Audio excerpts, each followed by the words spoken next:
E se al Lido le giurie internazionali sono state ingenerose nei confronti del cinema nostrano, a conferire onore al merito del talento veneto ci pensa il premio Cinema Veneto Leone di Vetro, l'Oscar del cinema locale, un riconoscimento ideato 4 anni fa da Matteo Tosi, che trova nella cornice dell'Avant Spettacolo Theatre Dinner Show della terraferma veneziana una degna consacrazione.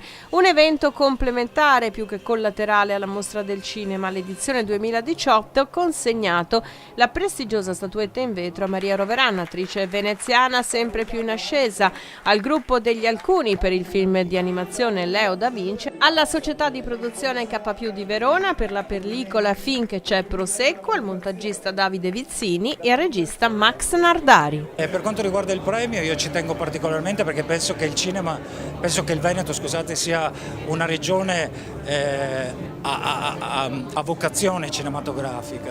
Parliamo molto di cinema, soprattutto al Festival del Cinema di Venezia per quanto riguarda la regione Veneto, quindi mi sembra giusto che anche noi abbiamo il nostro Oscar e insomma che sia giusto premiare le nostre eccellenze, perché sono tante in Italia che si fanno valere in Italia e nel mondo. Assente giustificata per indisposizione alla Roveran, abbiamo comunque incontrato gli altri protagonisti, un'occasione per parlare di cinema veneto. Il valore al cinema veneto sta crescendo e anche questo premio è una sottolineatura. Sì, sta crescendo a fatica perché manca una film commission e una struttura regionale che sappia valorizzare i talenti del Veneto, però di talenti ce ne sono molti e vanno tutti recuperati. Noi nel film Finché c'è Prosecco c'è Speranza abbiamo voluto richiamare a casa molti professionisti veneti che sono scappati a Roma o a Milano che lavorano già in grandi produzioni. Un montaggio salva un film. Il montaggio salva il film, anche se è bello pensare che non deve salvare ma deve contribuire ad arricchirne ulteriormente il valore che dovrebbe già avere nelle fasi precedenti di scrittura e ripresa.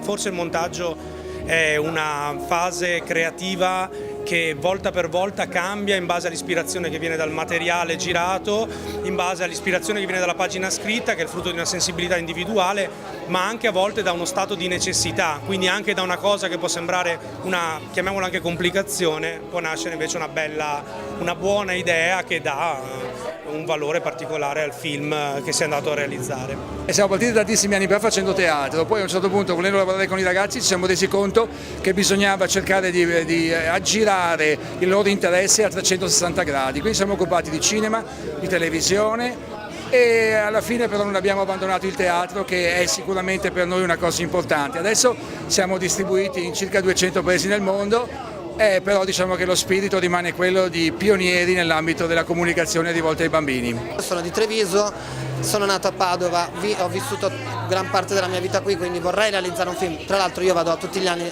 alla casa lì a Cortina, vorrei realizzarlo a Cortina perché mi sembra un bello scenario, quindi devo affidarmi un po' alla Veneto Film Commission, speriamo di farla. È una commedia divertente, anche sociale, nuova, che abbiamo scritto, dove parla di una famiglia, anche là come la mia famiglia Soqquadro, quindi un tema, una famiglia molto particolare, divertente, ed è come sfondo ci sono le montagne.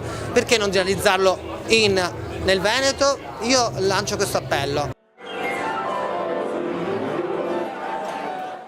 Simbolo del cinema veneto, Fabio Testi, Leone di Vetro 2017. Il cinema italiano, il cinema veneto sta crescendo, lo vediamo anche alla Mostra del Cinema di Venezia. Lei ha visto qualcosa che insomma l'ha convinta? No, non mi ha convinto niente. Ho visto solo pochi film italiani, come ci sono pochi giocatori che giocano a calcio la domenica in campionato, pochi attori che recitano, pochi film.